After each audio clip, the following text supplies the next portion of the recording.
What's going on, traders? So this is a weekly outlook video for Top One Trader. My name's Clay, and let's dive into it. Really what I want to talk about today is indices, whether you're trading CFDs or futures or what. Man, this was pretty insane. So I'm on ES right now, but you know what I'll do is I'll pull up the S&P 500 so we can look at it there. So this was the massive move that happened from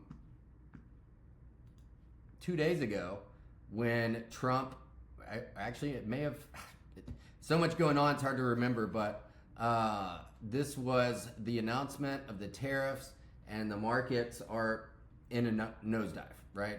Almost to the point that it's gone limit down, which would mean they would cut off trading activity. But it's not there yet. So that would be if there's a 5% drop in a day. That's when that would start. So thankfully that hasn't happened, but whew, man, it's not looking good from just like any standpoint at all. So nonetheless you'll remember if you watch the previous my previous weekly outlook video, I talked about this bear flag pattern on Nasdaq, right? So this is, God, it's a textbook. It's crazy when you set up your charts like this. Since we've been super busy at Top One, so with a lot of things going on behind the scenes, and I haven't been able to trade myself. So I went over and did this analysis last Friday, and man, and I pull up the chart to do this call, and it's so crazy when it plays out like that, right? So if you didn't see the video, I talked about, okay, so this is a bear flag starting from the start of March, right? So this is where we are in replay mode. And so here, now at this point, we start to flag sideways, right? So here is the flag itself.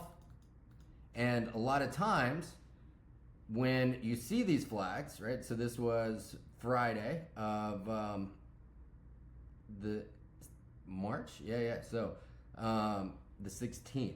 Now, so when price starts to flag, you can see one last liquidity sweep at the top here, right? So came in, took out that liquidity there, and boom, right? Huge. Now we're in sell-off mode from the actual flag itself, right? So now, and what I talked about in the last video is typically this is the flag, then generally as a rule of thumb, the sell-off will equal just about the same distance as the flag. So pretty crazy it played out this way. Hopefully, this has almost played itself out, right? So maybe we'll see a turnaround in the upcoming week, right? So, I mean, who knows? We'll see. But you can see that exact same structure on the S&P here too, right? So here's your boom, just to give you a little crash course in bear flag patterns, and it doesn't have to be your strategy, but it's really good to be able to spot these, right? So here's the flagging where price pulls back, and then the sell-off, right? So hopefully in this week will be more chill, but I would say until then, and just to look at FX, on the flip side of that, the dollar index, some of the dollar strength has come in, so that might be a good sign as well. So right back at support on GBP/USD, so I think this is going to be potentially a good opportunity for some longs if things turn around next week. So let's have a great week, everybody. Peace.